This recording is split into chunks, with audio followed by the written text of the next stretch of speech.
Shabbat Shalom and Chag Sameach, or as they say in Israel, Chag Urim Sameach, a joyous festival of lights. Indeed, that designation is most appropriate since it's the kindling of light that is the only real mitzvah of Chanukah. You are not obligated to eat latkes or sufganiyot, that's donuts, nor are you commanded to play dreidel or give gifts or eat gelt, but we're all obligated to light a light. The mention of light is prominent in the Torah and in our tradition in general. The beginning of the Torah mentions the creation of light. Let me share two different translations with you. The more traditional translation is, in the beginning, God created the heaven and the earth. Now the earth was unformed and void, and darkness was upon the face of the deep. And the Spirit of God hovered over the face of the waters. And God said, "Let there be light," and there was light. However, newer contemporary translations have it this way.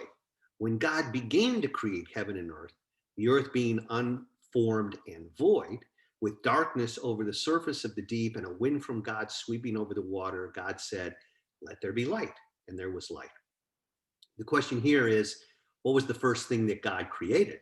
The older traditional translation is not too clear. Did God create darkness? The newer translation seems to emphasize that the first act of God's creation was definitely light. There has always been a controversy. Was there some primordial matter that God used to create? Rambam, Maimonides, said that if he were convinced that that was so, as some Greeks taught, he could interpret the Torah that way, but he was not. So he taught the accepted doctrine of yesh me'ayin, that creation from nothing. Isaiah, in the book of Isaiah, it's written, "I form light and create darkness. I make peace and create woe." Of course, Isaiah was combating Zoroastrianism, the belief in two gods, one of light and good and one of dark and evil. Isaiah taught that there is only one God, thus everything comes from God alone.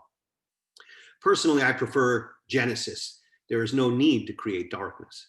Darkness doesn't really exist. It is the absence of light. Darkness is always there unless light is created. God creates light. That is what we mean by God and God's creative powers, bringing light, bringing the good, overcoming the darkness with positive creation. The one specific thing prohibited on Shabbat is making fire, because fire, light, is a symbol of creation. And on Shabbat, we rest from creation. We avoid making things to remember God's creation. Of course, bringing light to a dark world, a world in which there is poverty and need, and now a pandemic, a world in which there's crime and killing and cruelty, is also our task as God's partners in the work of creation, as our tradition has it. We imitate God. God brings light, and so can we. That is really what Chanukah is all about. The menorah, or Chanukiah, that was kindled, the menorah that was kindled in the temple, and that was rekindled at Chanukah, and that we imitate in our lighting of the Chanukiah, was the symbol of the light of God. The light seen in the burning bush, the light seen at Mount Sinai when the mountain was aflame. But those lights were God's creation. The menorah, on the other hand, was kindled every night by the priest, by the Kohen. It was a human being who brought the light of God into the sanctuary. If you want a miracle, that is really it. Chanukah symbolizes that as well. The Maccabees brought light into the darkness of the world, bringing freedom of religion to the Jews and setting an example for all humankind. Thus, the teaching of the Talmud was the mitzvah of Chanukah is that each man lights a light for his household, or I could say each person. The zealous kindle a light for each member of the household.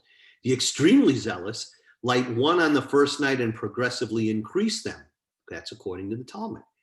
Thus, the actual mitzvah isn't the 8 lights. The number is not really important. The important thing is to kindle light. There is a great moment at the end of Beethoven's opera, Fidelio, when the mass of political prisoners who have been incarcerated in the darkest of dungeons are finally freed and emerge from the darkness into the light of freedom to sing their joy at freedom.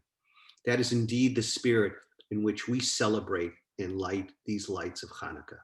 And the light we kindle on Chanukah is meant to be shared with others. The mitzvah is that the Chanukah must be lit in a place where it can be seen in order to publicly proclaim the miracle. That is why the meditation we recite says, we are not permitted to use the light of these candles, but only to see them in order to praise God for the wonders that God performed. However, in times of danger, you do not put them in the window or in a public place. In a sense, the ability to light the Hanukkah lamps where all can see them is a litmus test of freedom. There is therefore a measure of pride and comfort in seeing the lights burning here in our country and in Israel, for we remember too well the times throughout our history when the lights went out. Yes, friends, the darkness is always there. So many people need light to be brought into their lives. That is what we must all do. That is really the task of religion and of religious people. When we light our Chanukiot, we symbolize the power of God.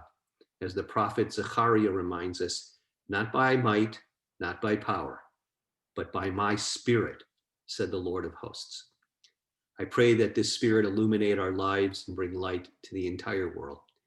Shabbat Shalom and Chag Urim Sameach.